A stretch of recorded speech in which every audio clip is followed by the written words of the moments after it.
2026 বিশ্বকাপ জিততে চান নেইমার। সম্প্রতি এক সংবাদমাধ্যমকে তার অবসর এবং বিশ্বকাপ জিতা সম্পর্কে বলেন, ব্রাজিলের হয়ে 2000 সালের অক্টোবরে সর্বশেষ খেলেছেন নেইমার। এরপর দীর্ঘদিনের জন্য চোটে পড়েন। গত বছর অক্টোবরে আল হিলালের হয়ে মাঠে ফিরে আবারও চোটে পড়েন।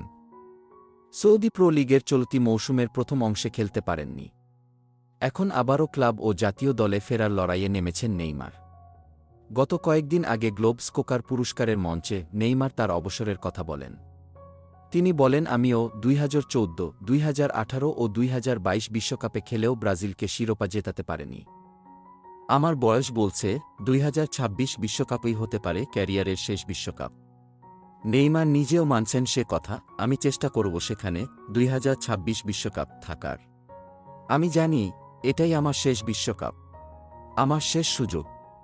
সেখানে খেলার জন্য আমি সব রকম চেষ্টাই করব।